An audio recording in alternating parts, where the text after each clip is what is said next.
Ito ang mainit na balita at trending ngayon sa mundo ng social media. Matapos ibunyag ng ilang senador ang kasabwat ni Mayor Go sa Pogo, abay heto, nilantad din opisina ni VP Sara Duterte na papalibutan ng Pogo operation. At ang mainit na sagutan ng Marcos at Duterte, matindi nga ang panawagan ng taong bayan na buwagin na ang Pogo. Pero ayon kay Senador Revilla, sayang ang kita pag lahat ng Pogo ay sinara. Hirit naman ni Senador Jinggoy, yung mga illegal na Pogo lang ang dapat tanggalin dahil sayang ang trabaho para din sa mga Pinoy. Pero ayon naman mismo sa isang UP professor ng School of Economics at dating Finance Secretary Shelo Magno, laging ina-argue kasi nila, may mga employees yan dito sa Pilipinas ngayon. So, kawawa naman pag sinara natin po gumawalan ng trabaho. But actually, if you look at the share of employment ng mga Filipinos sa Pogo sector, 2019, yung height 2019-2020, percentage of Filipinos working in Pogo are only around 20 to 25%. 2019, it's 17%. 2020, it's 33%. And there are 53 licensed Pogos nung time ni Duterte. Ngayon, kalahati na lang yan. Kaya nga sinasabi namin, kung titingnan mo yung economic impact niyan, ngayon yung pinakamababang economic contribution nila. So it's high time na isara sila. Second, yung Pogo kasi associated siya with criminal activities, money laundering. Ang daming incidents ng patayan nung time na peak ng operation ng Pogo. Yes. So if you total all of that, yung social cost ng Pogo, the social cost is higher, significantly higher than the tax benefits that we're actually getting from them. So, there's no reason na hayaan natin silang mag-operate. So, lahat na yan, we have to take into account as part of the cost of Pogo. So, kung ano bang benefit na kukuha natin sa kanila? Well, the tax that they pay, which is around 64 billion pesos. Maliit lang. binunyag din ni Professor Magno na bakit tahimik itong si VP Sara sa usaping Pogo, samantalang mismong opisina nito ay napapaligiran ng Pogo. The office of the Vice President in Ortigas is a Pogo building. Diba? Puro Pogo yung nag-ooperate in that building. And there's a restaurant dun sa baba na yung isang restaurant is just exclusive use of Chinese. I'm just surprised na hindi yun napapansin ng Office of the Vice President na ang kasama nila sa building puro Pogos. Buwelta naman ng mga Duterte, lalo na si dating Energy Undersecretary Ben Ranque, lugmok na ang ekonomiya dahil kay Marcos. Ang mga investors, foreign direct investment, nagda-divert ng kanilang investment dito sa papuntang ibang bansa because yung mahal lahat dito. Yung kuryente, tama, galing ako sa DOE. Noon pa man, sinasabi ko, hanggang hindi natin maibaba ang presyo ng kuryente, wala tayong mapapala sa mga foreign investors, direct investment. Wala. Dahil mahal. No, yun ang isa sa mga nakapababa ng ating ekonomiya. Walang pumunta dito. Idagdagan pa ngayon na ang ating presidente, walang kamuwang-muwang, kahit sa ekonomiya man lang. Walang kamuwang-muwang. Kaya hindi niya alam eh. Ang alam lang niya, maganda mag-speech, basta may basahin. Pero pagdating doon sa question na ng chair, wala nang laman kung ano yung sagot. So yan lang ang kanyang kalaman. Pero sa ekonomiya, wala. Eh yung mga advisor niya, hindi makaya nila na suntukin si Bongbong sa kanyang mga sinasabi dahil andyan si Lisa, magalit. Di ba? So, yan ang katotohanan. Ayon naman kay Professor Shelo, huwag isisi sa gobyerno ng Marcos at ng nakaraang pandemya ang pagbaba ng ekonomiya. When it started declining, that's not during the pandemic. A lot of people think it's because of the pandemic. Kaya nag-decline ng ating foreign direct investment. Hindi po yan totoo. Yep. Nag-decline ng foreign direct investment natin noong 2016. What happened in 2016? That's just Duterte happening in the country. Diba? Bad governance, corruption, deterioration of institutions. These things affect the decision of investors to come to a country. And that's the reason why po ay ganap na pong nalalantad o nai-expose ang talagang kasamaan nitong mga Pogo na to. Noong panahon ni Duterte, naging nagpabuelo po itong Pogo na ito dahil, hindi lang dahil programa ito ng administrasyon noon ni Duterte, kundi dahil mismong ang Senado noon at ang Kamara o ang buong Kongreso mismo ay nagpasa ng batas na nagliligalisa ng Pogo na ito. Kaya kumbaga, hindi lang po ito dahil sa galaw ng ehekutibo o ng executive branch, hindi lang dahil si Duterte ang may pakana nito. Bagamat siya ang mayor na may pakana nito, talagang pinabilo niya ang pagpasok ng Pogo sa bansa. Pero ito namang Kongreso na dapat sana nagbubusisi, dapat sana nag-check and balance ng mga programa ng gobyerno kahit ng ehekutibo, hindi ginawa ito ng Senado noon, ng Kamara noon. Wala. Ang mga senador noon, amen ng amen kay Digong Duterte, kay Rodrigo Duterte.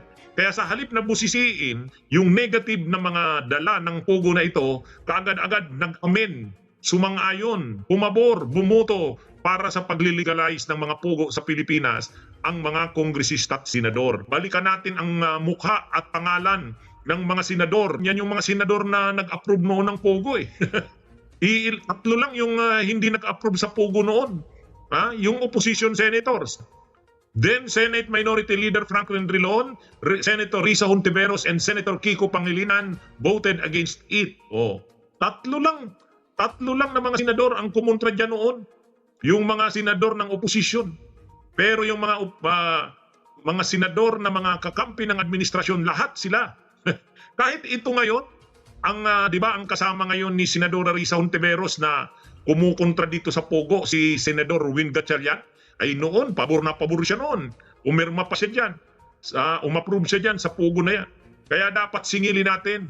Yung mga nagsisisi na kahit papano, tulad ni Gatchalian, pwede nating pagbigyan.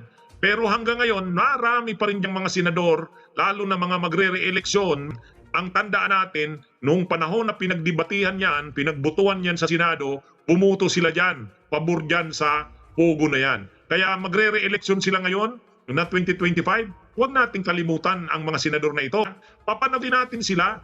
Ito yung mga senador na bumuto noon, pabor sa pogo. Senators who voted in favor of legalizing pogos: Angara, Binay, Cayetano, De La Rosa, Gatchalian, Go, Marcos, Pacquiao, Pimentel, Po, Recto, Revilla, Soto, Villanueva, Villar, Subiri. Ang mga ano dyan, sa ngayon, ang mga kumukontra na dyan ngayon sa pogo na yan, si Gatchalian, si Coco Pimentel, yan, mga kontra na yan ngayon. So na ano na sila. Pero wag nating kalilimutan, marami dyan sa mga yan magre-re-eleksyon. Halimbawa, si Pia Cayetano, magre-re-eleksyon yan. Si Bato de la Rosa, magre-re-eleksyon yan. Si Bongo, magre-re-eleksyon. Si Amy Marcos, magre-re-eleksyon. Magre-re-eleksyon yung mayan. Si Bong Revilla, magre-re-eleksyon yan. Yan. Yung mga magre-re-eleksyon na yan, wag na nating suportahan yung mga magre-re-eleksyon na yan. Wala. Kaya, ngayon, noon pa kasi, kasama na tayo sa mga kumukontra dyan sa mga pugo-pugo na yan. Alam na natin kung anong mangyayari dyan eh. Kaya lang, ang sabi noon, magdadala daw yan ng maraming trabaho. Anong maraming trabaho? Tingnan nyo yung ni-raid sa Purak, Pampanga. Ni-raid sa Purak. 100 ilan ba yun? 100 ilan ba yung nahuli doon? 29 lang doon ang Pilipino na manggagawa eh. 128 yata, Chinese.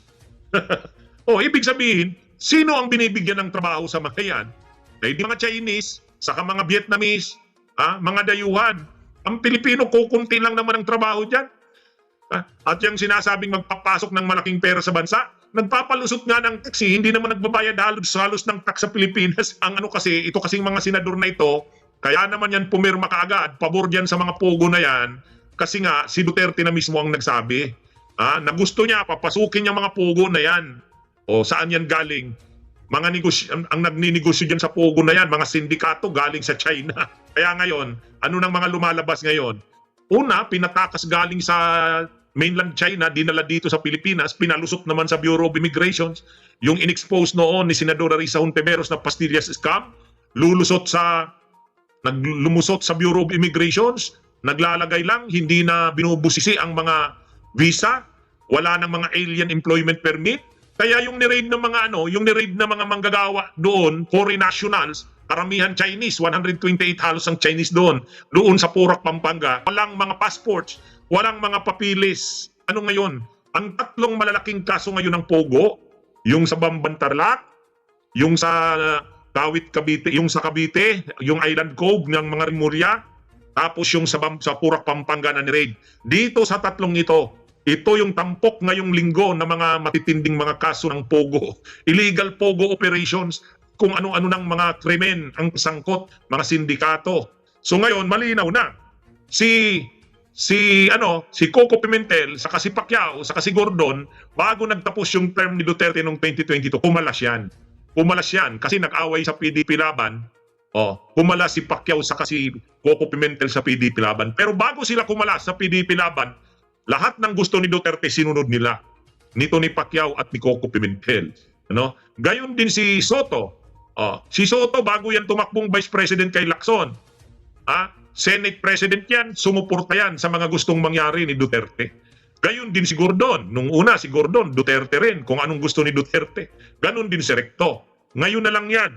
Ngayon na lang yan sila Gordon, ngayon na lang yan si Gordon at saka si Pimentel. Pero si Pacquiao nga, tatakbo na naman ngayon kay, sabagay, hindi na siya sa Duterte, Marcos, Bagamat si Pacquiao, sa bandang huli, kumalas na yan kay Duterte. Si Pacquiao tatakbo ngayon senador sa line-up na ni Marcos. Ganon din si Soto, tatakbo ring senador sa line-up na ni Marcos.